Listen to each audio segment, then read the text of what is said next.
Chapter 4 Ships of the Desert. The camel riders all silently watched the sun set over the faraway dunes. As the fiery ball slipped beneath the horizon, the desert was flooded with red light. As soon as the sun disappeared, the air grew much cooler. Mamoon stood up. "It's time to go," he said. The camel riders put out their small fire. In the growing darkness, Mamoon helped them saddle up their animals and load them with baggage. Then Mamoon came over to Jack and Annie.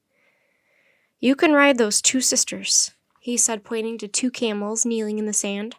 "Climb on, then come to the front of the line to ride with me." Jack and Annie walked over to the two camel sisters. Each had reins hanging from her neck. Saddles made from colorful cushions were piled high on their humps. Annie patted the wiry tan-colored fur of one of the camels. The camel looked at Annie with big eyes and fluttered her thick eyelashes. "Hey, cutie," said Annie. The other camel nuzzled Annie's neck. "Hey, beauty," Annie said to the other. "You want some attention too?" "Cutie and beauty," said Jack. He didn't find either camel particularly cute or beautiful. Annie climbed into Cutie's saddle cushion and picked up the reins. "Let's ride," she said. Cutie rose awkwardly up from a kneeling position to a full stand. "Oh, wow," said Annie, towering over Jack. "She's really tall." Jack started to climb onto Beauty, but the camel caught an end of his headcloth and began chewing on it. "Stop that," said Jack, pulling the cloth away from her. Beauty opened her mouth wide and flashed rows of sharp teeth. Jack drew back. "Don't be afraid," said Annie. "Easy for you to say," said Jack. "Yours likes you." "Don't worry, Beauty likes you too," said Annie. "I can tell." Annie's camel began ambling toward the other camels, waiting to head off into the desert. "Come on, Jack, it's really fun once you're moving," she called. "Fun," muttered Jack. "Right." He held on to the ends of his headcloth and put his leg over Beauty's hump. The camel eyed him suspiciously. She swished her tail, slapping his back.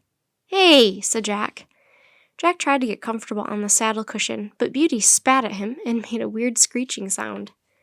"Quiet," said Jack. He hooked his shoulder bag onto his saddle horn. When he was finally settled, Beauty turned her head and started chewing on his leather bag. "No, don't!" yelled Jack. He tried pulling the bag away, but Beauty played tug-of-war. "Come on, let go," said Jack. "Give it back." "Do you really think she's stupid?" Jack jumped. Mamoon had ridden up behind him and was watching as he tried to get his bag back from Beauty. Jack was embarrassed. She won't let go of my stuff," he said. Mamoon grabbed the strap of Jack's bag. He clicked his tongue, and the camel let go.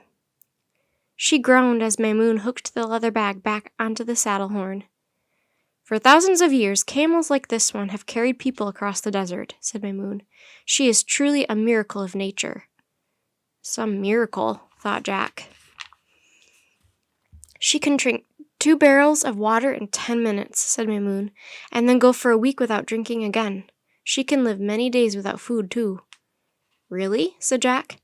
"She is well suited to travel in the desert," said Mamoon. "Her thick eyebrows protect her eyes from the glare of the sun. Her long eyelashes and the fur around her ears keep out the wind-blown sand." "Cool," said Jack softly. "Her feet are so tough they do not feel the heat of the desert," said Mamoon, "and they are so big that they keep her from sinking down into the loose sand." Said Jack. "She can carry 500 pounds of baggage on her back," said Mamoon, "and travel 100 miles in a single day." "That's a lot," murmured Jack. Mamoon tugged on the camel's reins and clucked his tongue. Beauty breathed heavily as she rose up her long, powerful legs to her full height. Mamoon looked at Jack. "We must respect her and honor her," he said. "In many ways she is superior to us, no?" Jack nodded. He thought of the words of Merlin's letter. "To succeed in your mission, you must be humble." He patted the camel. "Good girl, Beauty." Mamoon clucked his tongue again to coax the camel forward. Perched high on his saddle, Jack rocked from side to side. He did not feel at all safe, but he stayed calm. Beauty ambled over to Cutie. The two sisters stood together and snorted. The desert sky was bright with stars. Maymoon called to his men, and the caravan started moving forward. The camels walked with a swaying motion. They moved 2 big feet on one side, then 2 big feet on the other.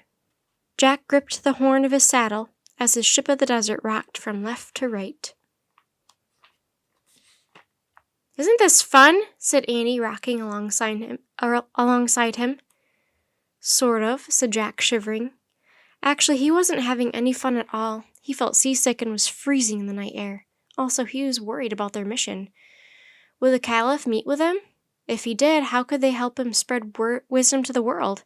And if Baghdad was very far away, how would they ever find their way back to the treehouse? Maymoon slowed his camel until he was riding between Jack and Annie. "When I was a boy, I spent many cold nights in the desert riding with my father on journeys to the west," he said. "At first, I too thought camels were foolish. I always longed for more blankets and for a smoother ride. I wished to be back in Baghdad in my own warm bed." Jack smiled. He liked the caravan leader. "But over time, I have come to love the cold desert nights," said Maymoon. "Now, when I am sleeping in my warm bed in Baghdad, I long to be here instead. I wish to be reading the wind and the stars." "How do you read the stars?" asked Annie. "They have their own language," said Maymoon. "At this moment we are heading east, toward the goat star." He pointed at the sky. Jack couldn't tell which star was the goat star, but he was filled with wonder. Thousands of tiny lights twinkled in the black dome of night. There were more stars than Jack had ever imagined. Some looked close enough to touch. Maymoon started singing a song. The other camel riders joined in. Jack couldn't understand the words, but the tune was soothing. The camel seemed to sway to the music. Jack stopped worrying about how they would get back to the treehouse, and he found he was actually enjoying the fresh desert air. He started to relax. "Jack," Annie said softly, "guess what? We just solved the first mystery in Merlin's letter.